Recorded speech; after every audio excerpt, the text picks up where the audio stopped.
मेरी बेटी की शादी 25 अप्रैल 2021 को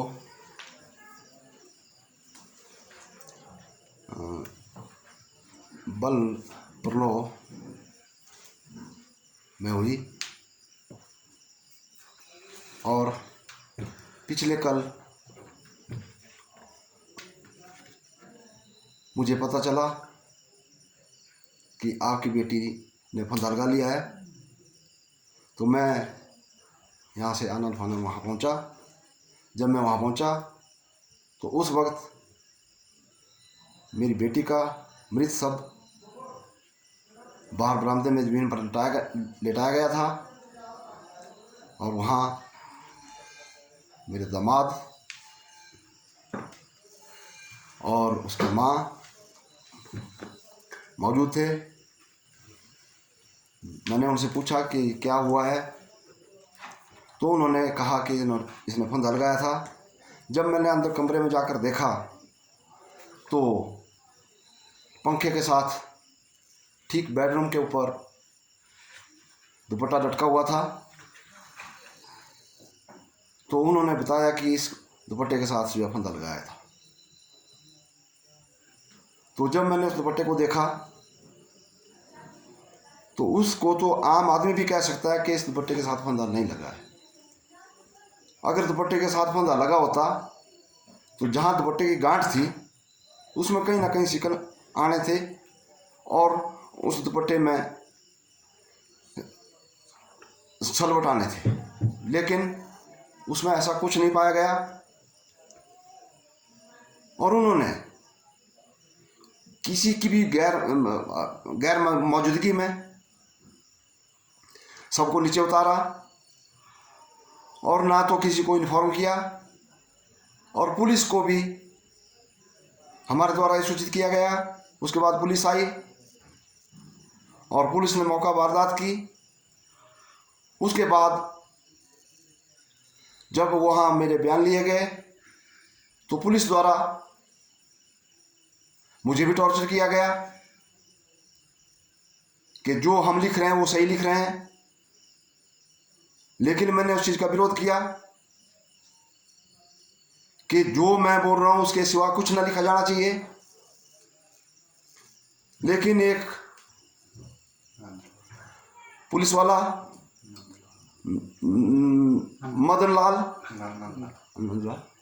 नंदलाल नाम की प्लेट उसके चेस्ट पर लगी थी और उसने मेरे साथ बदतमीजी की और गाली गलौज तक कर दी।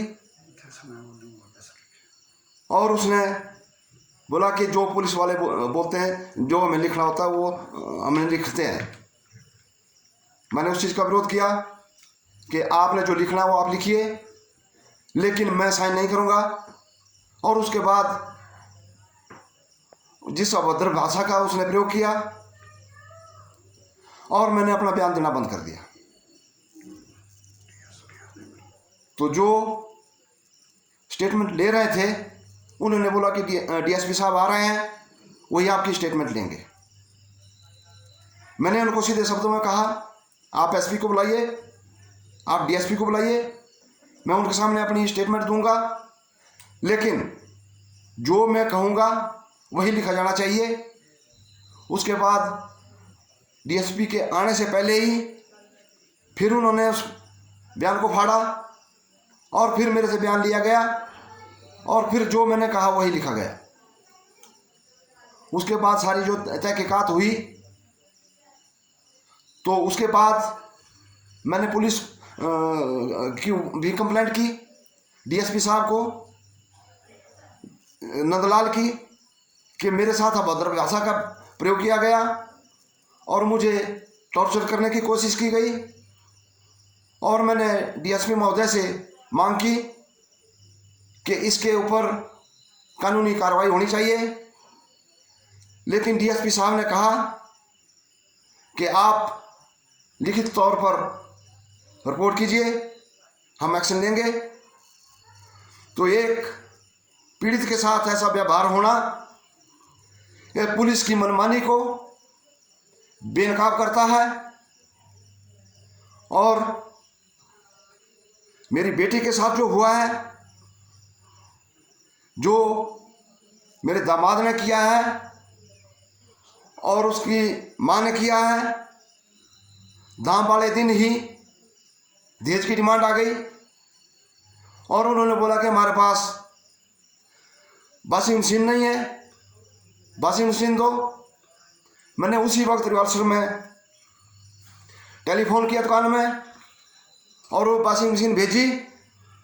और उसके बाद जब बेटी मायके आई तो उसकी सास ने बेटी को बोला कि तेरे 4 बहनें हैं और सबके पास गाड़ियां हैं और आप अपने डैडी को कहो कि मुझे भी गाड़ी दे दे।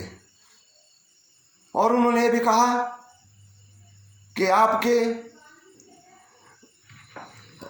डैडी ने मुझे पैर छूने के गहना नहीं दिया। ये बातें मेरी बेटी ने मुझे बताई और मैंने उसको मजाक में लिया और मेरी बेटी भी ऐसे कुछ हंसमुख मजाक में बात करती थी और मैंने उस चीज़ को लाइटली लिया। लेकिन इसका खामियाजा 1 महीने के बाद ही भुगतना पड़ गया। तो मेरा पुलिस प्रशासन से और हिमाचल प्रदेश सरकार से विनम्र निवेदन है कि दोषियों को कड़ी से कड़ी सजा मिलनी चाहिए और जो मेरे साथ अभद्र व्यवहार हुआ है उसके साथ भी कानूनी कार्रवाई अमल में लाई जानी चाहिए। और उसके बाद जब पोस्टमार्टम के बाद आज सबको लाया गया तो वहां पोस्टमार्टम डेड रूम के बाहर ही पुलिस की मौजूदगी में वो लड़की के, मेरी बेटी के ससुर से बात हुई कि अंतिम संस्कार कहाँ किया जाए। तो मैंने उनको ये बात बताई कि आपके शमशान घाट में होगा, लेकिन डेड बॉडी को पहले हिंदू रीति रिवाज के अनुसार घर में ले जाया जाएगा और उसके बाद सब लाया जाएगा। लेकिन वहाँ से डेड बॉडी लेकर वो दूसरे रास्ते से निकल गए और मैं दूसरे रास्ते से निकला और वो वहाँ शमशान घाट के पास पहले पहुँच गए और वहाँ पूरा इंतजाम करके वहाँ से बोले कि यहीं से ही हम सबको शमशान घाट ले जाएंगे। जब मैं पहुँचा तो उनके एक रिश्तेदार वो बोले कि यहीं से होगा। मैंने बोला नहीं, यहाँ से नहीं होगा। उसके बाद सबको घर ले जाया गया।